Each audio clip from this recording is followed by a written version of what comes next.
लोकसभा चुनाव भले ही अहम हो, लेकिन लोकसभा चुनावों की पहली सीढ़ी पंचायत होती है और पंचायत प्रतिनिधियों का लोकसभा हो या विधानसभा बड़ा रोल होता है। इस समय ऐसे ही ब्लॉक प्रमुख प्रतिनिधि हमारे साथ बैठे हैं धीरेन्द्र प्रताप सिंह। इस वक्त हम सिसवा में हैं, जो लगातार महाराजगंज लोकसभा के अलग अलग हिस्सों में जाकर के न केवल भाजपा की नीतियों और रीतियों का प्रचार कर रहे हैं, बल्कि केंद्रीय वित्त राज्य मंत्री पंकज चौधरी के लिए लगातार बैटिंग कर रहे हैं। सियासी पिच पर इनकी बैटिंग कितनी सफल है, भाजपा का कार्यकर्ता और नेता क्या सोच रहे हैं, आइए जानते हैं धीरेन्द्र प्रताप सिंह जी से। यूपी टीवी में बहुत बहुत स्वागत। अभी आप जा रहे हैं तो क्या रिस्पॉन्स मिल रहा है आम जनता का? रिस्पांस जनता पूरी तरह से मोदी जी को तीसरी बार लगातार देश का नेतृत्व करने के लिए और साथ ही भारत को विकसित राष्ट्र बनाने के लिए पूरी तरह से कटिबद्ध है। और प्रधानमंत्री जी को और साथ ही हमारे लोकप्रिय सांसद आदरणीय श्री पंकज चौधरी जी को लगातार 9वीं बार चूँकि भाजपा ने प्रत्याशी बनाया है और 7वीं बार सदन में भेजने के लिए पूरी तरह से महाराजगंज की जनता उत्साह के साथ भाजपा के साथ है। अच्छा सर, जब आप जा रहे हैं तो मोदी सरकार की एक महत्वपूर्ण स्कीम है राशन वितरण की योजना। ये अंत्योदय परिवारों को, बीपीएल परिवारों को, अन्य परिवारों को जो राशन दिया जा रहा है, आपको क्या लगता है ग्राउंड पर राशन वितरण कितना सफल है? और राशन वितरण पे अभी हम बात कर रहे थे तो एक महिला कह रही थी कि राशन तो सब ठीक है, लेकिन राशन वितरण कहीं ना कहीं हम लोगों को कोरोना काल के टाइम तो ठीक था, लेकिन वर्तमान समय में क्या राशन की आवश्यकता है? नहीं, ऐसा नहीं है। राशन की आवश्यकता है, तभी वितरित हो रहा है और जनता को इसका लाभ है। चूँकि होते हैं एक दो लोग ऐसे विपक्षी भी लोग होते हैं जो योजनाओं को खराब करने के लिए लगाए रहते हैं कि कोई पत्रकार आवे, कोई नेता आवे तो आप बीच में बोल दीजिएगा। लेकिन जनता इस चीज़ को देख रही है कि किस तरह से कभी एक समय था भुखमरी होती थी भारत में, एक समय था एक हमारे प्रधानमंत्री थे, उन्होंने कहा कि एक टाइम भोजन करिए। आज वही देश है और उस देश को किस तरह से बदल दिया है आदरणीय हमारे प्रधानमंत्री जी ने। और राशन योजना की ज़रूरत है ग्राउंड पे तभी चल रही है। जिस दिन सरकार को लगेगा कि अब उसकी ज़रूरत नहीं है तो विचार करेगी सरकार। राशन वितरण पे बात हो गई। हम सिसवा में खड़े थे तो सिसवा में जब सारा मूल्यांकन हम कर रहे थे तो कुछ लोगों का कहना था कि सड़कों की समस्या ज़्यादा है। तो क्या प्रतिनिधियों में, और हाँ, एक शिकायत और लोगों की रह रही है, कह रहे हैं लोग कि राशन जो वितरण हो रहा है, अब राशन से आपने उठा दिया तो राशन की ही बात कर लेते हैं, लोग कह रहे हैं कि 1 किलो 2 किलो वो कोटेदार कटौती कर ले रहा है।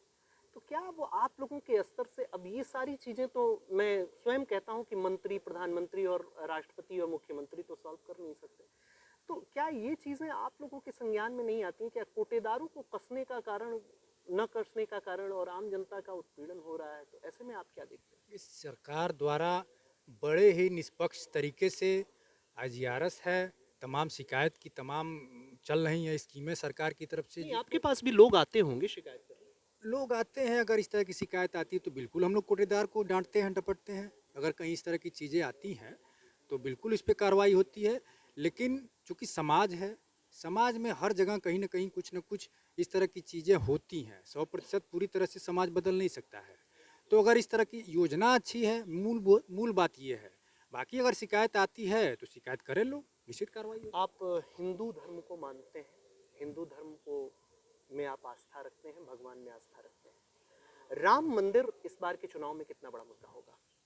देखिए, राम मंदिर का मुद्दा हमारे आस्था का विषय है। पिछले 400-500 सालों से आपको तो पता ही है कि मंदिर ध्वस्त करके मस्जिद बनाया गया उस पर।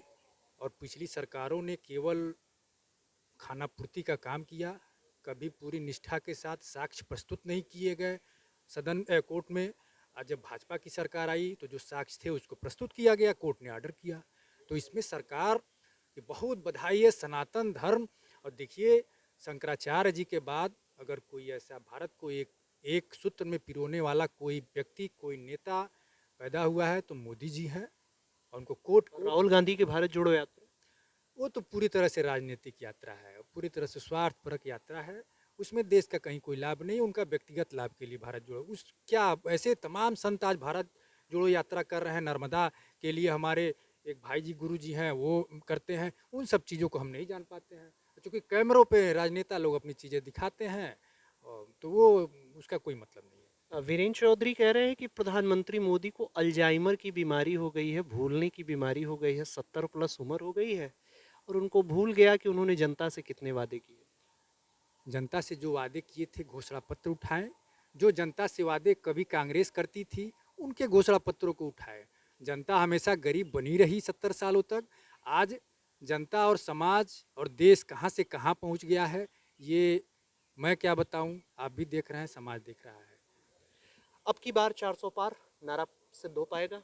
बिल्कुल सिद्ध होगा, 100% सिद्ध होगा। महाराजगंज में पंकज चौधरी के जीतने के बाद सिसवा के विकास के लिए 3 प्रमुख काम कौन से होने जा रहे हैं, आप बताइए।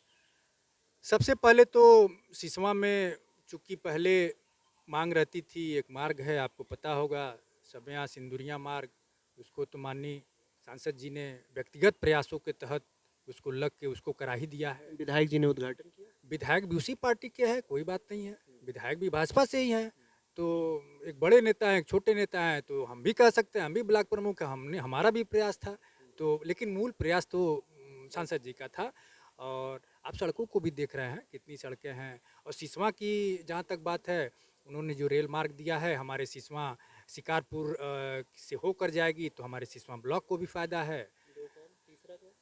तीसरा काम अभी देखिए, कुछ नगर पंचायतों का गठन होना है, तो उसमें भी हमारे सांसद जी का गिना देंगे कौन सी प्रमुख नगर पंचायत है जिसका गठन होना बहुत जरूरी है। अभी चर्चा हुआ था इस पे, टूटी बारी का है, मिठोरा का है, कि ऐसा होने का वो है कि करने का वो प्रयास कर रहे हैं, शायद हो जाए अगली बार तक। चुनाव जीत रहे हैं पंकज चौधरी। 100% जीत रहे हैं, 11 लाख से ज़्यादा वोट पाएंगे और मुझे लगता है 8 लाख के अंतर से जीतेंगे। तो ये थे धीरेन्द्र प्रताप सिंह, जिनका कहना था कि पंकज चौधरी के जीतने के बाद काम होंगे और कामों में प्रमुख काम जो है वह सिसवा विधानसभा में कई नगर पंचायतों का निर्माण होना है। क्या जनता इनके वादों और इरादों पर कितना एतबार करती है, यह तो आने वाली 4 तारीख बताएगी। एक बार पुनः मैं यूपी टीवी की टीम से और यूपी टीवी के माध्यम से आपसे अनुरोध करूंगा कि 1 जून को मतदान करने मतदाता बूथ पर अपने अवश्य जाएं। अरुण कुमार के साथ अंकित मणि त्रिपाठी, सिसवा बाजार, महाराजगंज।